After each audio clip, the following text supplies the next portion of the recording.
हे गाईज, आज आपण बनवूया आवळा कँडी। आता हिवाळ्याचे दिवस आहेत, आवळे स्वस्त पण आहे आणि शरीरासाठी आवळे फार छान असतात। त्यामुळे आवळ्याचा हा एक प्रकार म्हणजे आवळा कँडी। चला तर बघूया कशी बनवायची। एका फोकच्या साहाय्याने मी आवळ्याला टोचून घेतल्यावर रात्रभर तुरटीच्या पाण्यामध्ये टाकले, त्यामुळे यातील तुरकटपणा निघून गेला। आता दुसऱ्या दिवशी हे आवळे स्वच्छ पाण्याने धुवून मी वाफवून घेतले आहे। व्यवस्थित वाफल्यानंतर हे आवळे आपल्याला याचे एक एक कळी वेगळी काढायची आहे। अशा प्रकारे आवळे वाफवल्यानंतर मी याच्या कळ्या वेगळ्या काढून घेणार आहे। आता ह्या 2 वाट्या आवळ्याच्या कळ्याला मी 1 वाटी गूळ घेणार आहे व हे संपूर्ण साहित्य मिक्सरमध्ये बारीक करणार आहे।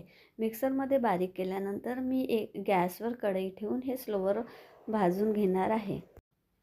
आता मिक्सरमध्ये बारीक केलेला आवळा व गूळ एका कढईमध्ये स्लो गॅसवर आपल्याला मंद आचेवर भाजून घ्यायचे आहे। हळूहळू करून याचा कलर चेंज होईल व घट्टपणा येईल। आता यामध्ये आपल्याला काही साहित्य टाकायचे आहे, ज्यामुळे आपली आवळा कँडी आणखी जास्त चविष्ट होणार आहे। आपले मिश्रण घट्ट आले की यामध्ये आपल्याला थोडा चाट मसाला, थोडं काळं मीठ, साधं मीठ, अगदी थोडीशी हिरोती टाकायची आहे आणि संपूर्ण साहित्य पुन्हा एकदा गरम करायचं आहे।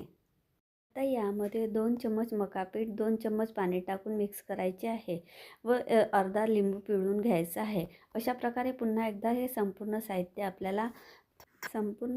आपल्याला थोड्या वेळ पुन्हा गरम करायचं आहे। आता याचा घट्टपणा वाढेल। गॅस बंद केल्यानंतर आपल्याला एका पॉलिथिनवर थोडं तेल लावून हे जे घट्ट आलेले बेटर आहे पसरवून घ्यायचं आहे व चौकोनी काप कापून घ्यायचे आहे। अशा प्रकारे आपली आवळा कँडी तयार होत असते। आता याला सॉफ्टनेस असते, त्यामुळे याच्यावर पुन्हा थोडी साखर बारीक करून टाकायची व थोडा चाट मसाला व भरणीत भरून ठेवायचे आहे। अशा प्रकारे चालता फिरता खायला तयार आपली आवळा कँडी। आपण याला गोल शेपमध्ये पण आकार देऊ शकतो। काही आवळा कँडी चौकोनी आकाराच्या तर काही गोल आकाराच्या केल्या आहेत।